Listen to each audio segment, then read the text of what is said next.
sosok dua prajurit Tentara Nasional Indonesia, TNI, yang terseret arus saat berusaha membantu evakuasi korban banjir di Kabupaten Tapanuli Selatan, Provinsi Sumatera Utara, Selasa, 25 November 2025.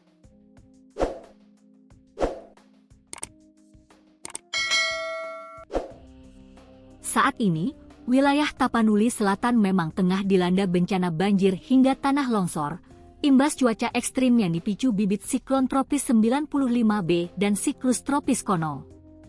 Siklon tropis Kono diketahui berkembang di Laut Sulu, sedangkan bibit siklon 95B yang terpantau di Selat Malaka. Hal tersebut memicu terjadinya banjir hingga longsor di 4 kabupaten di Sumut termasuk banjir di Desa Garoga, Kecamatan Batang Toru, Kabupaten Tapanuli Selatan. Personel TNI turut membantu mengevakuasi warga yang terdampak banjir di Desa Garoga. Namun, kejadian tak terduga dialami 4 anggota TNI yang bertugas membantu evakuasi warga. Saat evakuasi korban di Desa Garoga, 4 personel TNI sempat diterjang arus deras. 2 diantaranya hanyut terseret arus dan dinyatakan hilang. Beruntung, keduanya ditemukan dalam keadaan selamat. 2 prajurit yang hanyut dan ditemukan selamat itu bernama Sertu Nelwan Abdi Negara dan Serda Dame Ginting. Dalam akun Instagram Komando Daerah Militer 1 Bukit Barisan, Kodam 1 Bukit Barisan, disampaikan proses evakuasi berlangsung dramatis ketika sejumlah personel diterjang arus deras.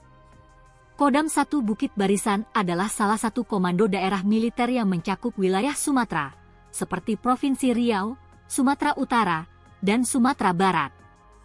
Pada Selasa, Koramil 01 Batang Toru jajaran Kodim 0212 Tapsel dikerahkan untuk membantu evakuasi warga yang terdampak banjir di Desa Garoga.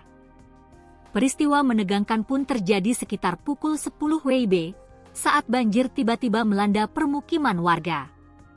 Ketika para anggota Koramil mengevakuasi masyarakat, debit air mendadak meningkat dan menyeret 2 prajurit, yakni Sertu Nelwan Abdi Negara dan Serda Dame Ginting.